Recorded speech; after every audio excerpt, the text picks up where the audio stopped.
Hello guys, I woke up late today and you know what, I realized one thing na wait lang, paano ko ba 'to sasabihin? Being a kakamping is indeed a mental illness, no? Why? Kay gani ngani ni siya. Kaming mga DDS, we supported Bongbong Marcos in 2022 believing na dili siya pareha sa iyang papa. Kana bitawng, 'di ba, there's a saying na the sin of the father cannot be inherited by the son. So kami nito upod mi nga ay di ba po na to pwede i-generalize, no? Kaya, for example, sa family ba no, na abi mga maayo nga mga anak na ay mga black sheep ing ana. So kami anak po may sige hatagan na tong chance si Bongbong Marcos. Sige, so we campaigned for Bongbong Marcos and then we voted for him, okay? Tapos, when we realized na sobra pa dai si BBM sa iyang papa, kami tong mas corrupt pa, kanang mas gahaman pa ba ing ana. Gi-call out namo, gi-atake namo, gi-away namo, gi-expose namo ing ana, and gi-disown na namo. Like, although nabudol mi, pero karon nga, we are making a stance ba na, huy, di na ni pwede. Di pwede nga kanang gigamit rata ni Bongbong Marcos ing ana. So, ing ana may mga DDS, ang di na ko masabtan kay kaning mga kakampings. Kay nga no, kung ma-remember ninyo, in 2022, grabe gino nilang chika nga, never again. Hashtag pa na sila. Never again. Sa pa to?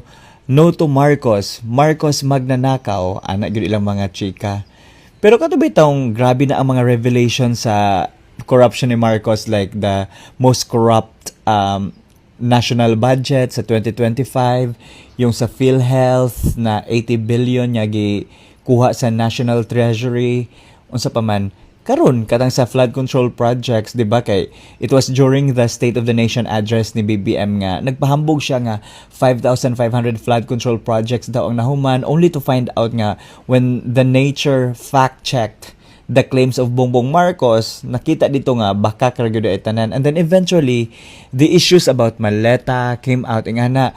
And instead of holding BBM accountable, instead of impeaching BBM, instead of rallying people ba to go against BBM, to remove him from office or for him to resign, kaning mga kakampings kailan na nung gina-defend.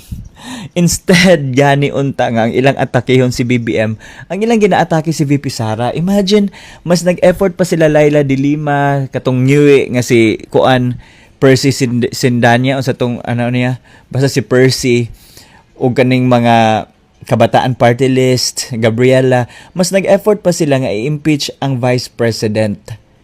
Tapos kabalo ba mo nga ang ilan ra yung kanang murag panlaban kay ang 125 million daw nga confidential fund kay gi-corrupt daw ni VP Sara, tapos dead ma sila nga 4.5 billion ang intelligence/confidential fund ni Bongbong Marcos. Tapos mas gusto pa nila i-impeach si VP Sara. Wa na sila pakialam kay BBM. Kana bitong nangaunsa mo oy, abi ko pag kanang advocates of good governance, abi ko pag kanang inyong ginapaglaban kay kanang anti-corruption mo, ingana, pero nganong dili man mo mag-ano, nganong di man nyo impeach si BBM, nganong dili man ninyo siya kalabanon, nganong di man ninyo siya ipa-resign. Tapos, for example, si VP Sara, dili pa guilty, wala pa conviction sa mga allegations or sa mga cases that were filed against her. Pero kaning mga kakamping kay ilan ang gi-judge si VP Sara nga guilty na of corruption, bribery, unsa pa to, grave threat ug uban pa. Pero dili daw nato i-judge si Martin Romualdez kay wala pa final conviction, wala pa kaso, wala pa court order or court ruling saying si Martin Romualdez gud ang nag-mastermind sa 800 plus billion nga nakamaleta nga mga kwarta. O di ba?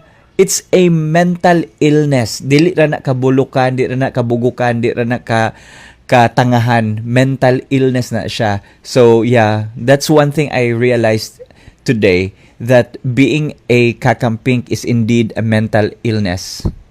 Bye. Ito po ang masasabi ko dyan, mga kababayan. Unang-una, hindi po ba ang yabang-yabang ng mga DDS na yan na sinasabi nila 32 million sila? Bakit tila nananawagan sila sa mga kakamping na samahan sila sa pagbatikos kay PBBM? Pangalawa, ikaw, nilalait mo kaming mga kakamping, sinasabihan mo kami na may mental illness or ang pagiging kakamping ay mental illness, And at the same time, nananawagan ka sa amin na batikusin si PBBM.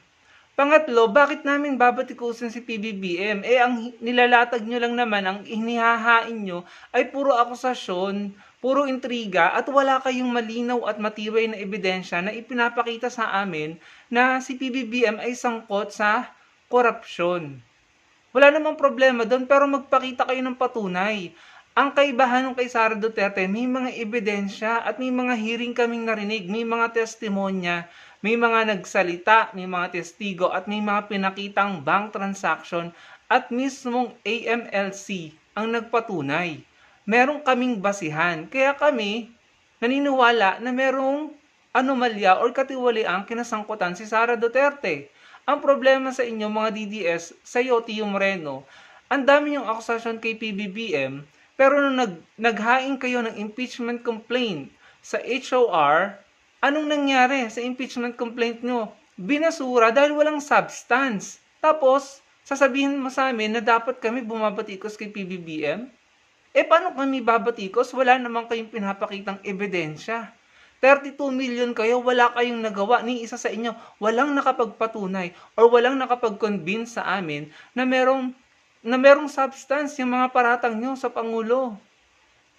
Yan ang problema sa inyo. Kaya hindi kami sasama sa inyo. Never kami sasama sa inyo. Ang tanging nyo lamang pinangahawakan ay sinasabi nyo na si PBBM ang pumirma ng GAA or ng pondo ng bansa natin. Natural siya yung presidente. Alangan namang hindi niya pirmahan yun. Si Duterte pumirma din ng GAA, ng pondo ng Pilipinas. Ang dami rin korupsyon sa panahon niya. Siya ba ay pinanagot sa mga korupsyong iyon? Yun lang naman ang pinangahawakan nyo. Sinasabi nyo si PBBM ang pumirma ng isa sa pinaka-corrupt na pondo ng bansa. Yun lang. Alangan namang hindi niya pirmahan. Walang magiging pondo ang Pilipinas.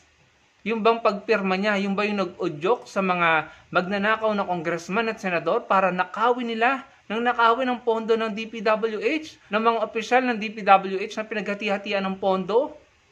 Para po sa akin hindi niya kasalanan yun. Kasalanan ito ng mga nagnakaw mismo. Ngayon, kung pinipilit niya pa rin na may kinalaman dyan si PBBM, maglabas kayo ng matino, malinaw at solid na ebidensya. Yung kapanipaniwala, hindi puro intriga lang. Yung 18 Marines nyo, sinasabi yung mga maleta-maleta.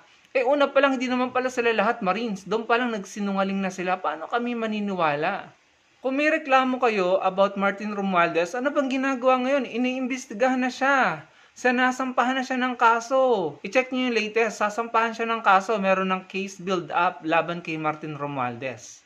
Again, kung meron kayong mga complaint at mga issue kay PBBM, patunayan nyo, magbigay kayo ng matinong ebidensya. Hindi puro intriga at mga paninira lamang. Sawang-sawa na kami dyan. Ganyan tayo nilinlang, niloko nung administrasyon ni Duterte. Puro intriga, inintriga, siniraan si De Lima, si Trillanes, si former VP Lenny, si Maria Ressa. Wala namang napatunayan. Ganyan din ang ginagawa niyo kay PBBM. Ngayon, again, kung meron kayong solid evidence, gawin nyo ang tama, aksyonan nyo nang maniwala sa inyo mga tao. Kaso wala Para sa akin, puro intriga lamang kayo. At saka, bakit kami sasama sa inyo? Diba 32 million nga kayo? Tapos mapanglait ka pa? Tapos gusto mo, sumama kami sa inyo? Sa pagbatikos nyo? Abay, nangangarap ka ng gising. Never kaming sasama sa inyo. Dahil ang sama ng ugali nyo, ang yayabang nyo, at yung mga sinusuporta nyo, puro mga tiwali. Imagine, si Jinggoy may plunder cases.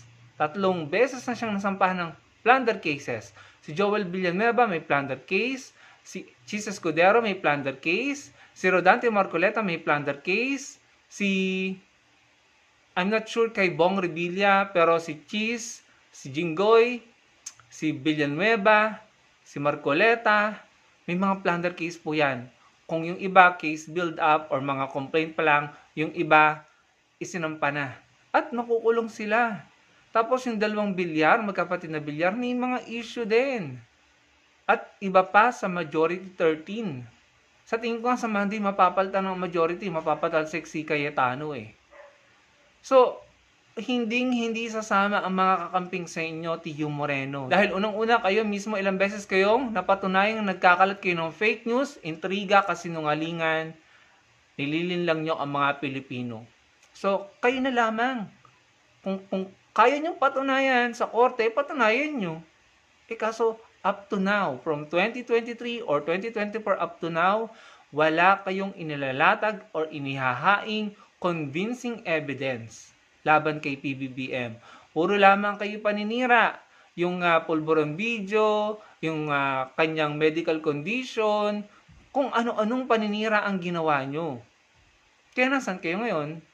Kayo ang nakukulong. Yung mga poon nyo ang nakukulong. Yung mga poon nyo ang nakakarma. Yan ang totoo. Dahil may mabibigat na ebidensya. Nagtatago nga si Bato eh. Dahil, in my opinion, meron siyang nararamdamang takot dahil alam niya may ginawa siyang mali. Or maybe, siguro alam niya guilty siya. So, walang sasama sa inyong kakamping. No? Kahit kayo maglupasay dyan at kahit anong panlalait nyo sa mga kakamping, hindi namin kayo sasamahan dahil kayo ang mga nanira at talagang nagkalat ng fake news laban kay former VP Leni Robredo. Tapos expect nyo sasama kami sa inyo sa pagbatikos kay PBBM? Puro lang naman kayo intriga at issue at fake news. Ganyan ang ginawa nyo kay former VP Leni Robredo, Maria Ressa, former Senator De Lima, and former Senator Antonio Trillanes. Pero ngayon, nakita po natin ng totoo, lahat ng nabanggit ko, De Lima, Trillanes, Maria Ressa, former VP Leni Robredo, lahat sila malaya at nakakapaglingkod sa bansa sa mga Pilipino. Ang mga poon ng mga DDS nakulong, makukulong, nagtatago, tumakas, nakakahiya mga kababayan. Yun lang, imulat po natin ang mga mata natin, lalo-lalo na kayo mga DDS, kitang-kita kung sino masasama dito. Kitang-kita kung sino yung mga gumawa ng mali. Very obvious. Nasa kampo nyo, mga DDS. Yung mga sinusuportahan nyo, mga politiko, sila yung masasama. And in my opinion, sila yung mga galawang sindikato. So good luck. Salamat po sa panonood mga kababayan.